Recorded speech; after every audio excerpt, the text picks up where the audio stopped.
En primer lugar, celebrar y felicitar a los integrantes de todos los bloques, que haya más de 50 propuestas en materia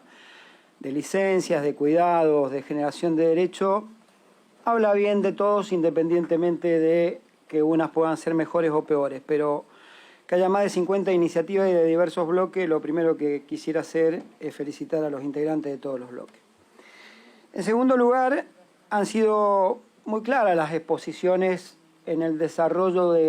durante todo este tiempo que se han venido haciendo informativas respecto a los aspectos técnicos de la ley. Con lo cual me voy a eximir de lo mismo porque creo que aburriríamos ya habiéndolo abarcado de una forma bastante amplia en todo este tiempo. Y quisiera hablar más que nada de la decisión, la voluntad y la vocación política de avanzar para transformar en ley esta generación de derechos de esta serie de proyectos que hoy se están discutiendo en el seno de estas dos comisiones reunidas hoy. Y centralmente, lo que escucho a veces, en algunas exposiciones, le escuchaba recién a una de las expositoras de la Fundación ALEM que decía, cuidado con que esta transferencia de recursos o gastos, no sé bien cuál fue el término que usó, no se transforme en discriminación luego para que no haya empleo para las mujeres. Creo que algo más o menos así, pero cuidemos que no haya esa transferencia de egresos que tengan que tener las empresas. Bueno, es una posición muy parecida a la de la UIA. La UIA ha planteado exactamente lo mismo, es decir, lo que le toca al sector privado, no avancemos porque le cuesta plata a los empresarios. Yo quisiera en esto hacer un alto y pedirle a todos mis colegas y a mis colegas de la Cámara que tomemos la valentía de afrontar ese debate también. Miren, cada vez que se tomó una decisión para los trabajadores en la Argentina, siempre estuvo el temor de cuánto va a salir y cuál es el impacto que tiene y cómo va a pegar en el mercado y qué condiciones, y etcétera, etcétera. En 1918, antes que fuera ley nacional la jornada de 8 horas de trabajo, en la provincia de Mendoza, el gobernador José Néstor Lencina, a través de la ley 731, regulaba la jornada de 8 horas de trabajo ya. Y lo hacía en el ámbito de la administración pública, las contratistas del Estado, y dejaba para el sector privado la aplicación de la ley para su reglamentación. Hubo un fuerte, pero muy fuerte,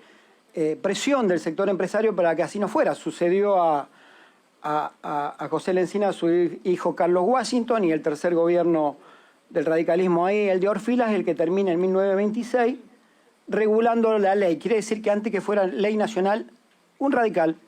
justamente a raíz de lo que había dicho la profesional que vino de la Fundación ALEM, un radical sancionaba una ley muy controvertida para el sector empresario y tuvo la valentía de hacerlo. En 1929, por el impulso que le genera Hipólito Yrigoyen, termina siendo sancionada la jornada de trabajo de 8 horas en la República Argentina. Y claro está, el sector empresario de la Argentina también puso severas objeciones, y la oligarquía argentina, porque consideraba que eso era un privilegio y no un derecho de los trabajadores. Me voy un poquito más en el tiempo, y en 1957, en la reforma constitucional que tiene el pecado original de la proscripción del peronismo, se sanciona el artículo 14 bis de la Constitución, cuyo autor intelectual, por más que no fuera constituyente, es Crisólogo Larralde, un dirigente sindical del radicalismo que era presidente del Comité Provincia de la Unión Cívica Radical de la provincia de Buenos Aires.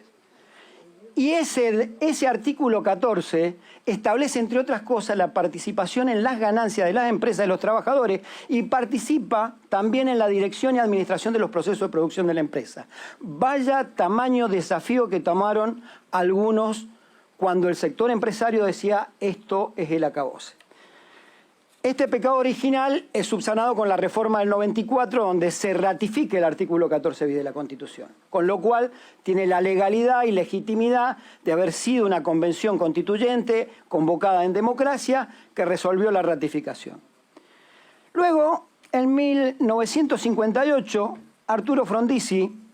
logra el dictado de la ley 14.499 en un acuerdo con las organizaciones sindicales,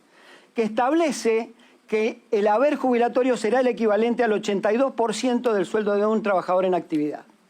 Y después, en 1964, bajo la presidencia de don Arturo Illia, se sanciona la ley del salario mínimo vital y móvil, que cuando ustedes leen qué significa en la ley de contrato de trabajo, dicen, vaya, que hubo enfrentamiento con el sector empresario para que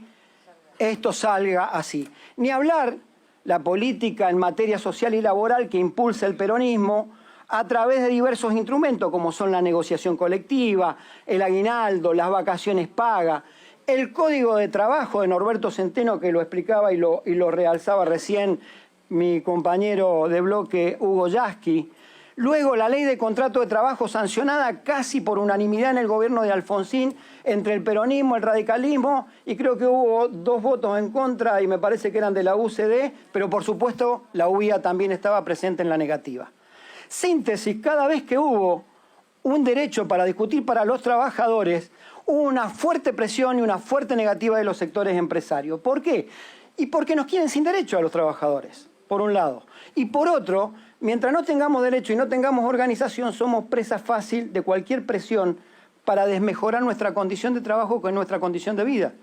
Cuando un trabajador tiene derechos y discute una negociación colectiva en paritaria, lo que discute es ni más ni menos que la distribución del ingreso, porque los derechos también son salario diferido, como pasa a ser esta serie de derechos que se consagran en este acto. Con lo cual, y para terminar, presidentas,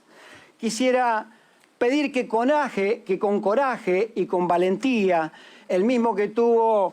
José Néstor Lencina, el mismo que tuvo Orfila, el mismo que tuvo Irigoyen, el mismo que tuvo Ilía, el mismo que tuvo Frondizi, el mismo que tuvo Perón y todos los gobiernos peronistas, tomemos la decisión de que si le gusta o no a la Unión Industrial y a los sectores empresarios que los trabajadores tengamos derechos, avancemos, porque nos merecemos los derechos y porque además ya se lo cobraron, porque recuerdo que del 2015 en adelante los trabajadores han perdido 1/4 de su poder adquisitivo, que engrosa la tasa de ganancia de esas empresas que hoy nos niegan los derechos. Nada más, Presidenta.